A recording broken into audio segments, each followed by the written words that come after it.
یعنی قرآن پاک مکمل کرنے کے بعد جو دعا کی جاتی ہے اللہ تبارک و تعالیٰ اس دعا کو قبول کرتے ہیں۔ یہ کون فرما رہا ہے؟ یہ ہمارے اور آپ کے آقا آخری نبی حضرت محمد صلی اللہ علیہ وسلم کا ارشاد گرامی ہے۔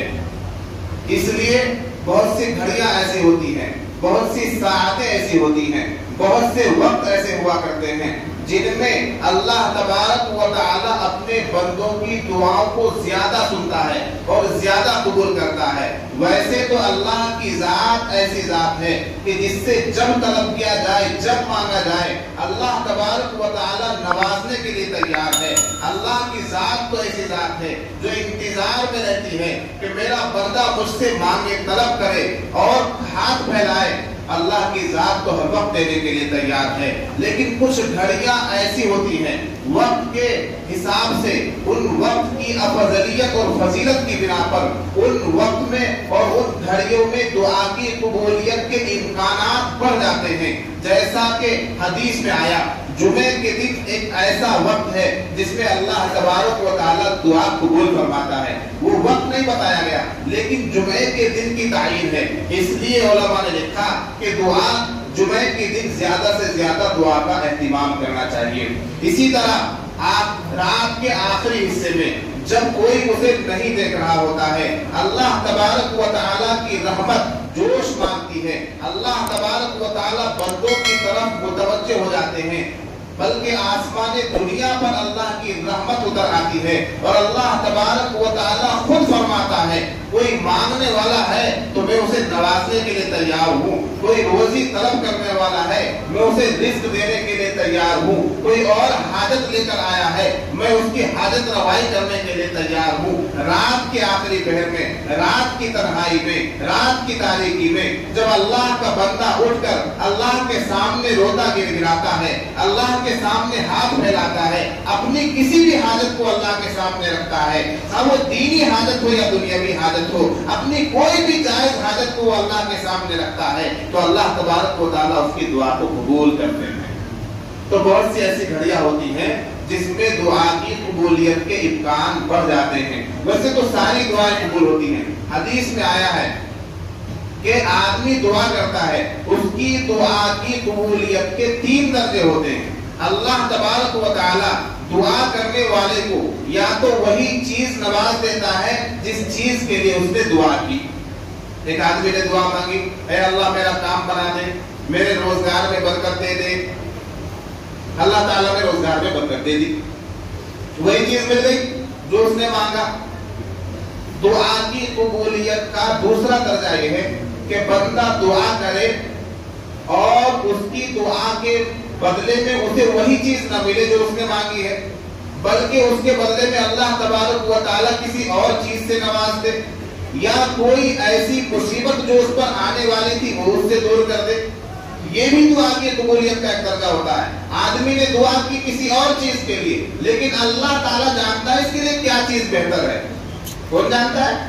اللہ جانتا ہے کہ اس کے لیے کیا بہتر ہے۔ اللہ نے اسے وہ چیز نہ دے کر اس کی ایک مصیبت ختم کر دی۔ ہو سکتا ہے وہ ایسی مصیبت ہو جس سے اس کا پورا جو ہے دیوالیہ نکل سکتا تھا، ایسی مصیبت اس پر آنے والی تھی کہ اس کے گھر کا پورا نظام درم برم ہو جانے والا تھا، اللہ نے ایسی مصیبت سے اس کو چھٹکارا دے دیا۔ دعا کی قبولیت کا یہ دوسرا درجہ ہے۔ تیسرا درجہ یہ ہے کہ آدمی نے دعا کی کسی چیز کے بارے میں اور اسے نہ تو وہ چیز ملی، نہ اللہ تعالیٰ نے کوئی مصیبت اس کی دور کی، اور دنیا میں اس دعا کا اسے کوئی اثر نظر نہیں آیا، کوئی دعا کا اثر نظر نہیں آیا۔ وہ دعا مانگ رہا ہے، صبح دعا مانگ رہا ہے، شام دعا مانگ رہا ہے، خود دعا مانگ رہا ہے، دوسروں سے دعا منگوا رہا ہے، علماء کرام سے کہہ رہا ہے، صالحین سے کہہ رہا ہے، جماعت والوں سے کہہ رہا ہے، تمام لوگوں سے دعا کرا کرا کے وہ تھک گیا، دعا کا کوئی اثر اسے دنیا میں نظر نہیں آیا۔ تو دعا کی قبولیت کا تیسرا درجہ یہ ہے کہ آدمی جتنی دعائیں مانگتا ہے اللہ تبارک و تعالیٰ اس کی ان دعاؤں کے بدلے میں نیکی اور ثواب لکھتا جاتا ہے، اس کے نامہ اعمال میں نیکیوں کا اضافہ ہوتا رہتا ہے۔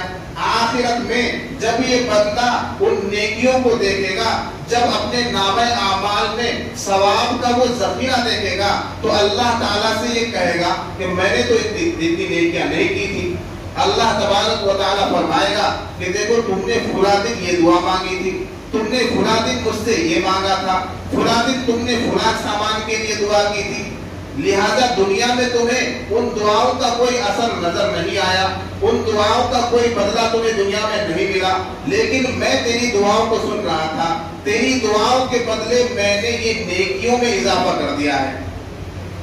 حدیث میں آیا ہے کہ وہ بندہ اس وقت اس کے دل میں یہ خیال آئے گا کہ اے بار الہ، اگر میری دعا کا بدلہ آخرت میں نیکیوں کی شکل میں آ رہا ہے تو کیوں نہ ایسا ہو جاتا کہ دنیا میں میری ایک بھی دعا قبول نہ ہوتی، ساری دعاؤں کا بدلہ مجھے یہی مل جاتا۔ بتائیے، تو اس لیے اللہ سے حسن ظن رکھنا چاہیے، اللہ تبارک و تعالیٰ سے اچھی امید رکھنی چاہیے۔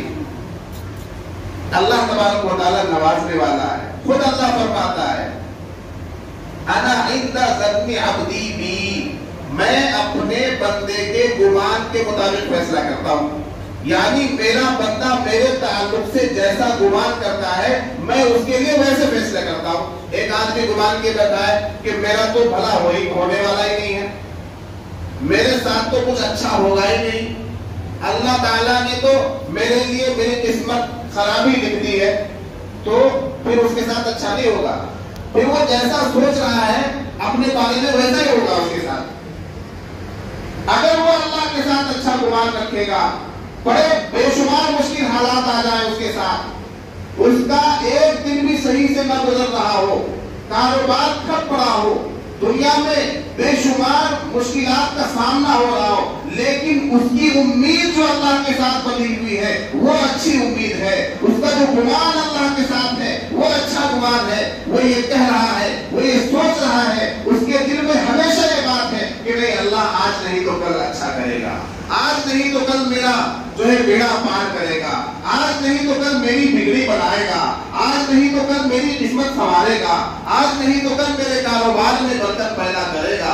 اگر یہ گمان اس کا اللہ کے ساتھ ہے تو اللہ تعالیٰ ضرور اس کے ساتھ نوازشات کا معاملہ کرے گا۔ اس لیے میرے دوستو اللہ کے ساتھ اچھا گمان رکھنا چاہیے۔ کیسا گمان رکھنا چاہیے؟ اچھا گمان رکھنا چاہیے۔ قرآن پاک آج تراویح میں مکمل ہوا، ہمیں یہ سمجھ لینا چاہیے کہ اس دنیا جہان میں ساری کائنات میں مسلمانوں کے پاس اگر کوئی سب سے بڑی دولت اور نعمت ہے تو وہ قرآن پاک ہے۔ کیا ہے؟ قرآن پاک۔ مسلمانوں کی سب سے بڑی دولت قرآن پاک ہے، اس سے بڑی کوئی دولت مسلمان کے پاس نہیں ہے۔ انسان ساری مخلوقات میں اشرف المخلوقات ہے، انسان ایک الگ مخلوق ہے، اور بھی کتنے جاندار ہیں، لیکن ان جانداروں میں سب سے زیادہ شرف کی بات کس کے لیے؟ انسان کے لیے۔ انسان سب سے زیادہ معزز ہے اس لیے کہ اللہ تعالیٰ نے اسے عقل سے نوازا، عقل و دانائی سے نوازا۔ انسانوں کی سب سے بڑی دولت کیا ہے؟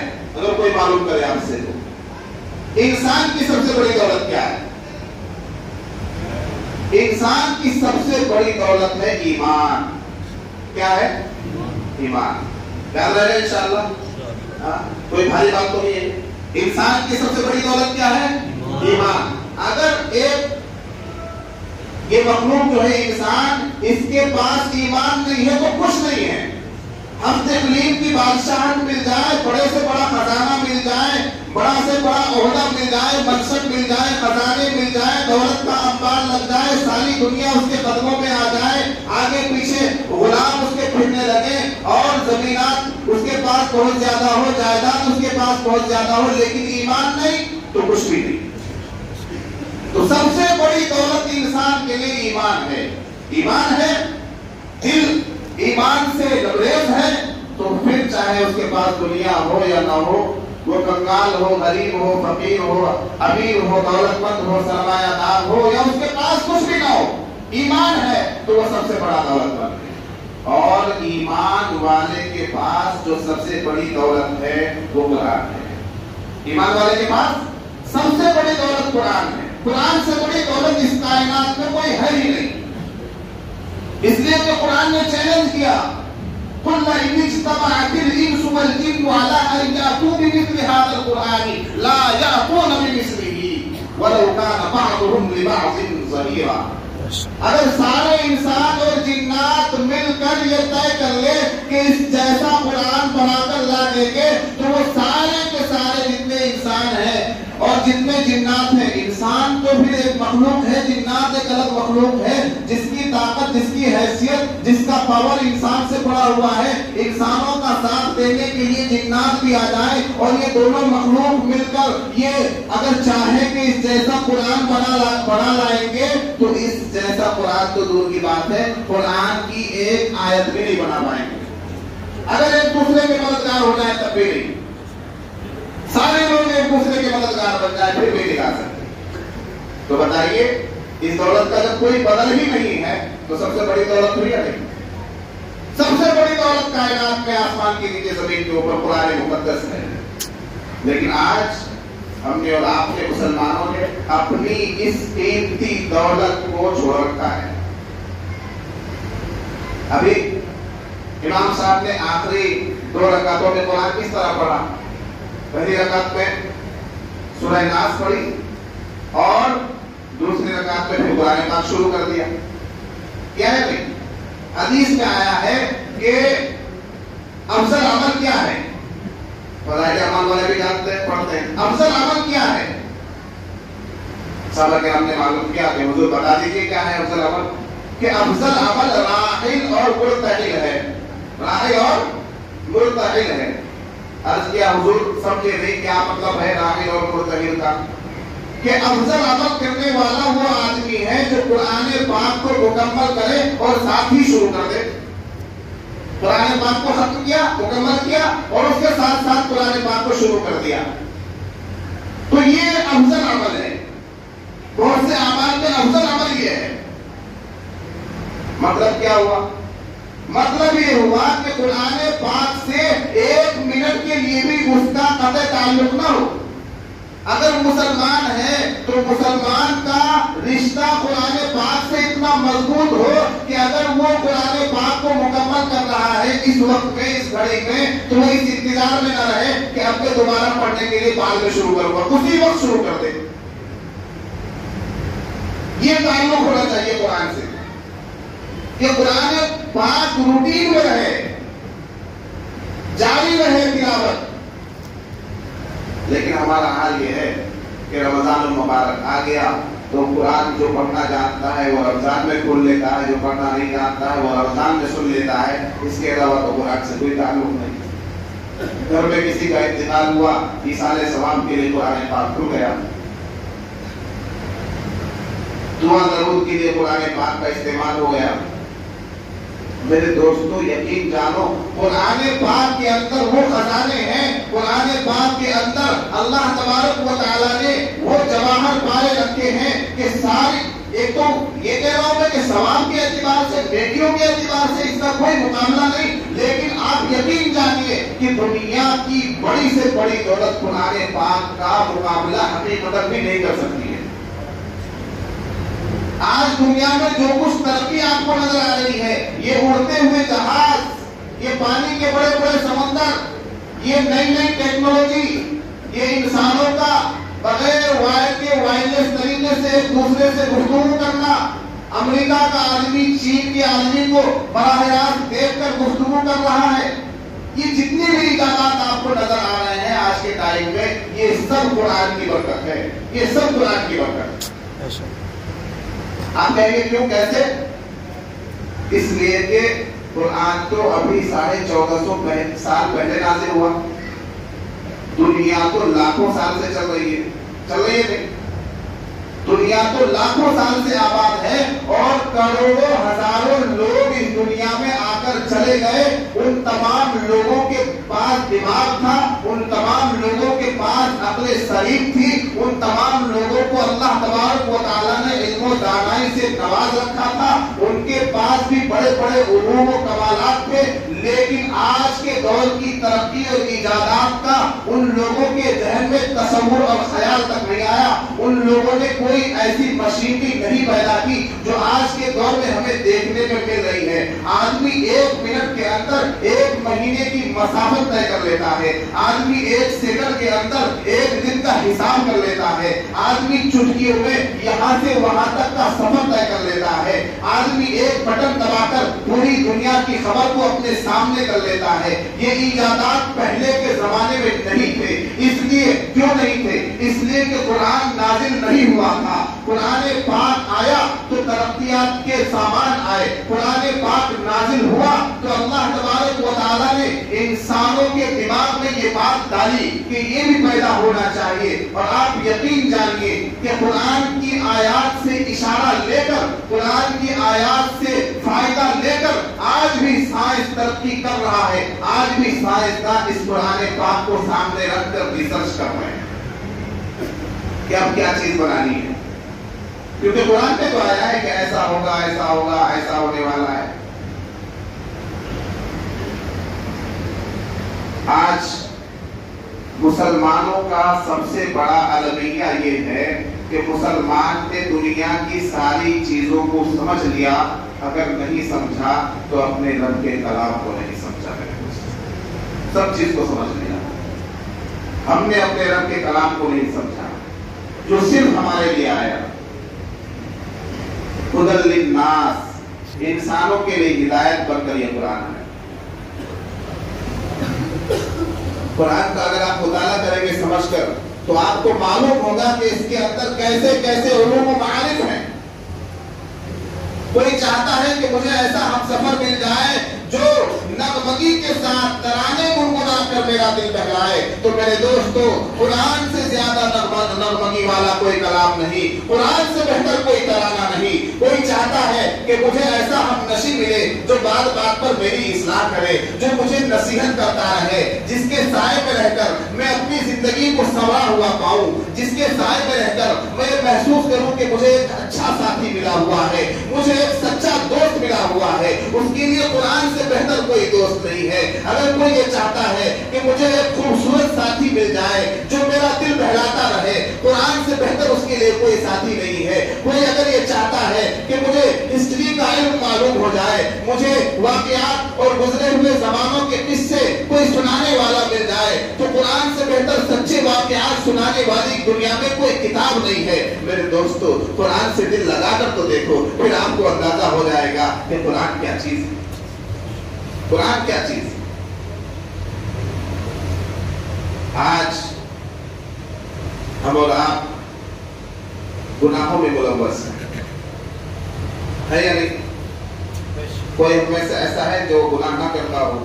ہاتھ اٹھا دے جس سے گناہ نہ ہوتا ہو۔ مسلمان کے بارے میں تو یہ حسن ظن رکھنا چاہیے کہ وہ جان بوجھ کر گناہ نہیں کرتا، ہو جاتا ہے۔